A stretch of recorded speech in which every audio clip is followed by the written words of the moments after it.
Bahasa Indonesia tuh punya beberapa kosakata yang menggambarkan kondisi perempuan-perempuan yang dianggap provokatif secara seksual, baik penampilannya atau perilakunya. Nah, di bahasa-bahasa lain umumnya juga gitu. Ada sebutan khusus gitu buat cewek, dan emang sebutan khusus buat cewek itu lebih variatif gitu dan umumnya bermakna negatif ya. Walaupun ya sebenarnya bisa aja sih nggak selalu diartikan kayak gitu dalam konteks-konteks tertentu gitu. Kayak misalnya dipakai pas bercanda sama teman, atau kita sesama perempuan tuh secara pribadi emang kadang embrace sebutan-sebutan itu, tapi secara umum julukan-julukan ini punya konotasi buruk ya. Sebutlah istilah-istilah kayak misalnya lontak, atau yang semacam itu tuh kayak varian kata bahasa Indonesia buat mendeskripsikan cewek-cewek yang dianggap kayak nakal gitu. Nah, sementara itu term buat cowok yang perilakunya sebenarnya mirip-mirip juga gitu ya. Kayak misal punya perilaku gonta-ganti pasangan, ya paling disebutnya apa sih? Player, fuckboy, womanizer, cowok kayak biasa, atau ya udahlah pakai umpatan umum yang biasa kita pakai pas marah-marah di berbagai konteks gitu. Kalau julukan buat cewek tadi itu kan umumnya diartikan sebagai hinaan. Nah, kalau yang sebutan buat cowok justru bisa aja punya konotasi yang lebih positif gitu di kalangan mereka. Karena label itu bisa menandakan posisi status yang tinggi gitu ya. Kan dia bisa memikat banyak cewek ya. Artinya ini bisa jadi suatu indikasi kalau cowok ini resourceful ya. Bisa jadi kayak raya atau ganteng banget atau sukses ya, atau punya power tertentu. Jadi mungkin kalau kita bayangin hierarkinya, cowok-cowok ini ada di puncak gitu. Yang di bawah mungkin kayak incel-incel gitu kali ya.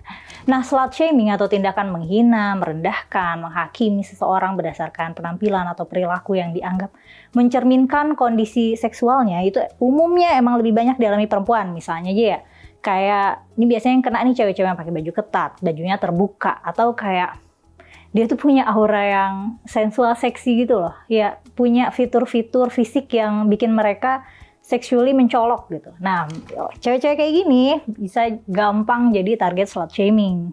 Nah, masyarakat kita itu emang sering mereduksi value perempuan yang tampil provokatif secara seksual karena dianggap mencoreng harkat martabat perempuan itu sendiri. Nah, harkat martabat ini biasanya dikaitkan sama aset reproduksi perempuan yang dianggap sangat berharga.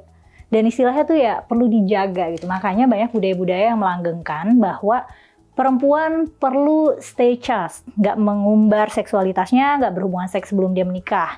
Nah, aku pernah singgung lebih spesifik di mana masyarakat kita menjunjung tinggi keperawanan konten yang lain ya. Terus akhirnya ada budaya yang di dalamnya tercipta nih konsep yang condong ke pemujaan sifat-sifat perempuan yang polos, lugu, imut, pokoknya yang tampilannya tuh menggambarkan kesucian dan jauh dari hal-hal yang berbau agresif atau seksual. Kan familiar kan sama konsep kawaii di Jepang gitu, atau aegyo Korea Selatan. Nah, itu kan konsep yang mirip ya. Intinya suatu attitude yang dinilai lucu, gemesin, ya bisa dari penampilan, suara, ekspresi, dan lain sebagainya gitu. Contoh lain kalau di pop culture sekarang tuh mungkin kayak coquette estetik gitu ya, yang ngegambarin cewek girly feminin. Nah, yang kayak gini cewek-cewek suka nih, nggak ngerasa terancam gitu. Nah, terus dulu juga muncul nih istilah kayak apa ya, yang lucu tuh cewek bumi, cewek kue, kan itu lucu-lucu ya. Nah, kenapa bisa kayak gini gitu? Kenapa ada sikap menghargai perempuan yang gatekeep seksualitasnya ya? Lagi-lagi sangat mungkin ada andil dari evolusi manusia gitu. Gatekeep seksualitas ini ya caranya bisa dengan membatasi atau tidak melakukan hubungan intim atau bentuk kegiatan seksual lainnya ke pasangan atau ke laki-laki lah sebelum dapat komitmen pernikahan misalnya. Komitmen pernikahan ini kan bisa menjamin hidup si perempuan secara umum lah ya. Nah, aset biologis perempuan itu kan mahal banget, sehingga kurang menguntungkan kalau mau berhubungan seks dengan orang yang tidak berkomitmen sama dia. Mahal dalam arti kalau misalnya hamil nih, dia harus hamil 9 bulan, melahirkan, yang mana melahirkan itu akan merusak badannya gitu ya, menyusui 2 tahun, belum lagi perubahan hormon dan konsekuensi lainnya. Jadinya ya perempuan berevolusi untuk cari pasangan tetap dengan jaminan parental investment selama mungkin karena cenderung lebih menguntungkan dari segi survival jangka panjang buat dia dan keturunannya. Makanya mungkin kalau kamu lihat jomblo-jomblo di sekitar nih, cowok-cowok yang jomblo by choice tuh jarang gitu. Tapi cewek-cewek yang jomblo karena emang pengen jomblo itu biasa gitu. Tapi kalau cowok biasanya ya karena belum nemu, kalau cewek ya karena pengen sendiri aja gitu. Karena biasanya cewek tuh menghargai fisiknya gitu. Karena ya nggak mau sembarangan, itu natural aja. Nah, konsekuensinya Karena emang cewek itu perlu selektif kan ya, untuk milih pasangan yang tepat gitu, karena bisa berabe kalau ngasal milihnya. Ya masuk akal akhirnya, kalau budaya-budaya yang kemudian berkembang adalah untuk menormalisasi sikap-sikap perempuan yang menggambarkan kesucian, menggambarkan keperawanan, yang pasif, nggak ngedeketin cowok duluan, nggak buru-buru pokoknya, dan yang nggak memperlihatkan kalau dia tuh sexually available gitu. Jadi kayak jadi cewek tuh harusnya so jual mahal gitu. Jadi cewek tuh emang harus jual mahal. Cewek cantik apalagi tuh harus jual mahal, karena berarti harganya semakin mahal, demand-nya semakin tinggi gitu loh. Nilai yang terbentuk ya. Nah, cara masyarakat nih mengeksklusi cewek-cewek yang nggak konform ke sikap-sikap gatekeeping tadi, salah satunya bisa dengan slut shaming gitu, direndahin harganya. Nah, kelompok yang bisa dibilang getol ngejudge ini biasanya kadang-kadang dari kalangan cewek sendiri ya gitu. Kenapa? Ya, karena ada kompetisi antar cewek atau female intrasexual competition untuk bisa dapetin pasangan berkualitas. Strateginya kan naikin kualitas diri ya, terutama secara penampilan. Nah, sementara naikin kualitas diri dan jatuhin juga kompetitor gitu. Nah, slut shaming ini adalah salah satu strategi kompetitor gitu. Jadi kalau misalnya ada cewek yang cantik banget atau seksi banget, tinggal dia mah itu cewek gampangan misalnya. Itu kayak bagian dari kompetisi gitu. Nah, bukan berarti ini ada di cewek doang ya, bukan berarti nggak ada intrasexual competition antar cowok. Ada juga, tapi intensitasnya mungkin nggak sekencang di perempuan gitu. Nah, ada hipotesis dan didukung sama preliminary study bahwa cewek itu sampai bekerja sama untuk mengutuk perilaku cewek-cewek lain yang sexually permissive gitu. Makanya biasanya cewek-cewek yang bergeng itu suka ngegosipin cewek yang nggak punya geng tapi dia mencolok gitu, pakaiannya terbuka, atau dia punya self agency yang tinggi gitu, atau pede banget gitu, kayak centil genit gitu lah.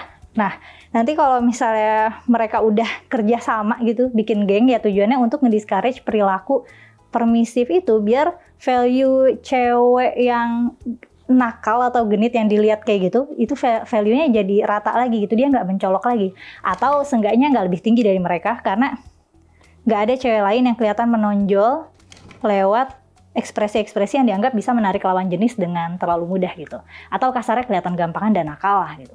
Jadi ini tuh bisa buat penekanan bahwa standar perempuan berkualitas tuh ada di mereka gitu, ada di kelompok cewek-cewek ini, dan bergaining power mereka tuh emang tetap tinggi di pasar ya, maksudnya di pasar kawin lah anggap gitu.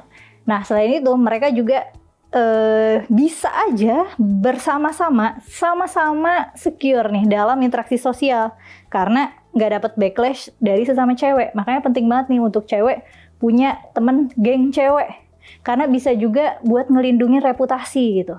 Jadi kalau misalnya kita nggak punya temen cewek, terus ada kelompok cewek lain yang ngegosipin kita, nggak ada yang belain karena kita nggak berteman, kita nggak punya temen cewek gitu.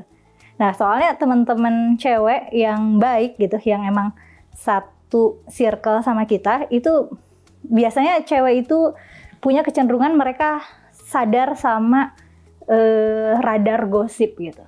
Dan mereka akan memastikan dirinya dan kelompoknya tidak masuk ke radar gosip yang merusak gitu. Soalnya ada penelitian yang bilang kalau cewek-cewek tuh emang kebanyakan aware nih sama kondisi kayak gini, bahwa ada perilaku tertentu yang berisiko kena amuk sama cewek, kena labrak gitu. Yang cewek tuh kan juga punya nih ya tendensi untuk peka atau sensitif terhadap social cues ya. Jadi make sense kalau gampang ngerasa ada ancaman dari sekitar ya gitu ya. Spesifiknya misalnya dari sesama cewek gitu, sesama cewek yang mengancam ya, bukan ancaman sesungguhnya gitu, tapi dia terancam kalau ada cewek itu di dekat dia.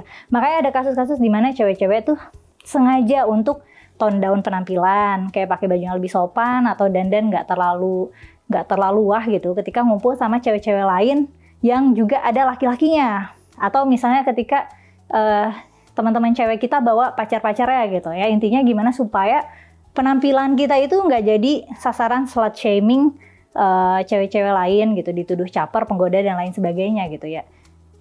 Biar nggak dikucilin lah sama sesama cewek. Nah, media sosial kayaknya juga punya peran penting nih dalam mengamplify slut shaming sama perempuan gitu. Atau bahkan dari laki-laki ke perempuan ya. Apalagi misal ada kasus di mana cewek minta pertolongan karena tersandung masalah pelecehan gitu atau kekerasan seksual. Kalau misalnya si cewek ini punya rekam jejak yang ekspresif dalam hal seksualitas ya, misalnya pakai bajunya terbuka, sexually aktif apalagi ya, maksudnya dia terang-terangan sexually aktif. Jadinya kredibilitas perempuan itu ya bisa loh diragukan sama orang-orang, akan dianggap ya dia juga kelakuannya kayak gitu, pakaiannya juga kayak gitu. Ya adalah pasti komentar-komentar yang ngatain, nyeramahin atau menyayangkan kenapa cewek ini kok melakukan tindakan yang bisa memicu hal buruk itu terjadi gitu. Padahal konteksnya dia kan lagi dizolimi gitu. Nah, dalam konteks kekerasan seksual bisa jadi memang ada standar ganda ya dalam melihat korban dari dua gender yang berbeda. Ada sebuah penelitian meta-analisis tahun 2019 yang coba nyari tahu apakah sexual double standard itu emang masih terjadi apa enggak. Dan ternyata ya masih, terutama dalam kasus ketika cewek atau cowok jadi korban kekerasan seksual. Cewek-cewek yang jadi korban kekerasan seksual lebih mungkin disalahin atau kena victim blaming, sementara korban cowok nggak dianggap serius biasanya.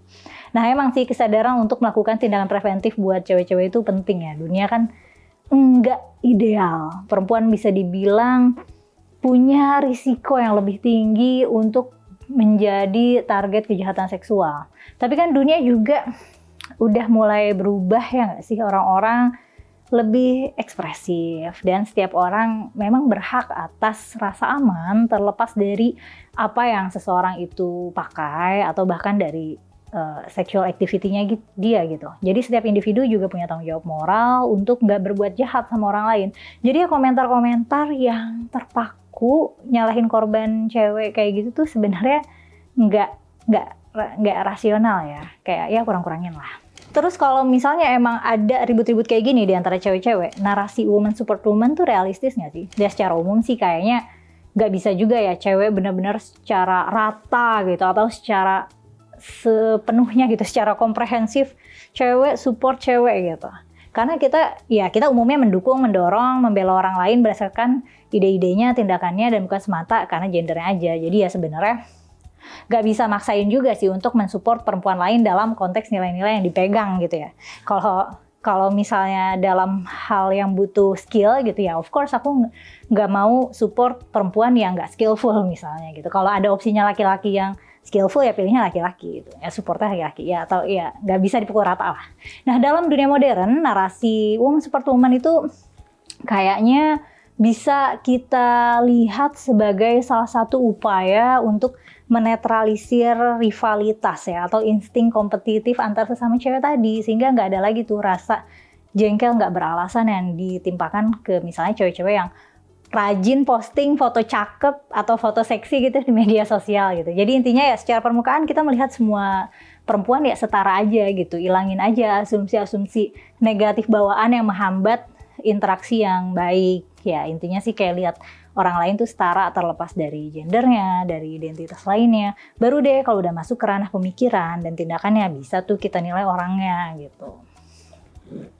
Jadi emang woman support woman ini ya salah satu bentuk moral dengan dasar rasional ya.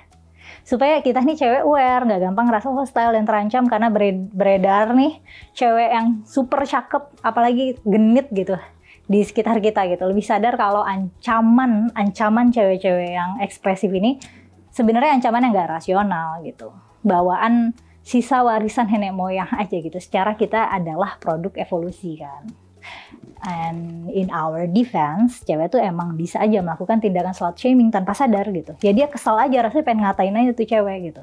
Nah jadi tahu-tahu tuh gedek aja kalau lihat perilaku cewek lain yang misalnya mengobrol aurat gitu secara terbuka gitu, atau simply kelihatan punya chance yang lebih besar untuk menarik lawan jenis gitu. Kayak ini cewek pick me gitu, ini cewek caper gitu. Nah cuman ini kan nggak bisa jadi justifikasi kita untuk ngikuti insting ini secara liar dan tanpa dasar ya. Akan lebih bijak kalau kita nyadar dulu nih kalau kecenderungan kayak gini tuh ada gitu, kayak lah kenapa gue kesel ya lihat dia ya gitu. Ternyata itu kayak kecenderungan kayak kesel yang irasional aja gitu. Nah ketika udah aware nih mestinya bakal lebih gampang buat kita merasionalisasi lagi apakah tindakan kita itu relevan sama cara dunia bekerja gitu, dan lebih spesifiknya ya sama tujuan kita gitu. Emang kita beneran lagi mau mengamankan potential mates atau pasangan kita di perempuan lain gitu. Emangnya kita beneran lagi merasa terancam gitu. Dan kalaupun emang iya, emangnya dengan kita ngatain sesama cewek gitu, dengan kita menjadi jahat, itu bisa beneran naikin value kita di mata orang lain gitu. Emang cewek yang kita katain itu jadi rendah nilainya gitu, atau cowok-cowok bakal jadi lebih milih kita, atau pasangan kita bakal tetap stay sama kita kalau misalnya kita slut shaming cewek lain gitu kan. Sebenarnya enggak ya, jadi itu kayak dorongan irasional aja. Jadi nggak perlu lah ya ngata-ngatain cewek lain berdasarkan penampilan atau pembawaannya. Ya mending kita rayakan bareng-bareng keberhasilannya, kita jadikan inspirasi jika memang inspiratif gitu. Terus kalau emang berkompetisi, ya berkompetisilah dengan sehat dan berpegang pada informasi-informasi yang akurat. Dari kamu ada tambahan atau sanggahan nggak tentang topik ini? Tulis kolom komentar ya. Makasih udah nonton konten ini sampai selesai. Sampai jumpa di konten selanjutnya ya.